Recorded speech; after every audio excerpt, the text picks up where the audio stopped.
यहाँ धेरै नेताहरू पहिले पनि प्रतिनिधि सभा र प्रदेश सभामा का मानिसहरू जस्तै नेपाली काङ्ग्रेसबाट सीताजी या माओवादीबाट अहिले नेपाली कम्युनिस्ट पार्टीको तारा छापका विश्वनाथजीहरू मन्त्री भइसकेको मान्छे हो। तर उहाँहरू पनि उम्मेदवार हुनुहुन्छ। उहाँहरूलाई सोध्नु पर्यो तपाईहरु मन्त्री हुनुभयो के गर्नुभयो भनेर हामीले सोध्नै पर्छ। हामी भइसकेपछि इन्डिया बोर्डरबाट गोलबारसम्म र गोलबारबाट मदन भण्डारी मार्गसम्म 258 करोडको बजेट ल्याएर अहिले काम भइरहेछ। यता पिच हुँदै सुरु हुन थालेछ। रोडदेखि तपाईको मदन भण्डारी मार्गमा काम अगाडि बढिरहेछ। चोरपानेसम्म बाटो भइसकेको छ। ठुलठुला योजनाहरू हामीले ल्याएको छ। हाइवे पनि 2 लाइन थियो, अहिले 4 लाइन र 6 लाइन एसियन हाइवे हाम्रै पहलबाट बनेको। त्यस्ता धेरै विकासहरू हामीले अगाडि बढाएको छ, जसले भविष्यमा यो गोलबारलाई एउटा व्यापारिक केन्द्र हुन्छ। केन्द्रले गर्ने भनेको ठुलठुला योजनाहरू ल्याउने हो। स्थानीय तहले सानसाना काम गर्ने हो। मझौला योजनाहरू गर्ने भनेको तपाईको प्रदेशले हो।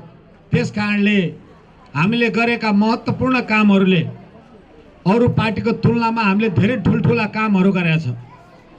सिराबाट जोडवासम्मको 4 लाइन बाटोको काम सुरु भएको छ।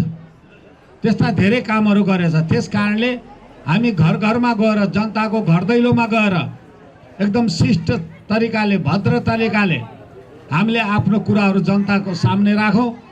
हाम्रो जित सुनिश्चित छ, एकदम राम्रो छ। केही साथीहरू नेकपा एमालेलाई हराउनलाई लागेको छ। जनता नेकपा एमालेको पक्षमा छ। यहाँ विभिन्न मानिसहरूले तपाईलाई कसैलाई स्वतन्त्र बनाउने, कसैलाई तारातिर पठाइदिने, अब कोही तपाईको घण्टीतिर जाने, उहाँहरूले आफ्नो भविष्य बिगार्नु भयो। हामीले चिन्ता लागेको छ। त्यसकारणले ती जाने साथीहरूलाई, स्वतन्त्र हुने साथीहरूलाई पनि हामी आह्वान गर्छौं, आफ्नो घरमा फर्किनुस्। तपाईहरुलाई जसले डोड्याएर लगे आफै हाम फालिसक्यो अर्कैतिर।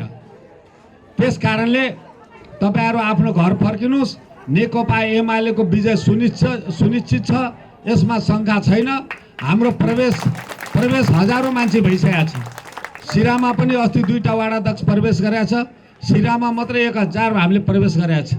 जहाँ जान्छु प्रवेश हुन्छ हाम्रो। आज पनि गोलामुखसारमा लगभग 50 जना प्रवेश गरेका छ।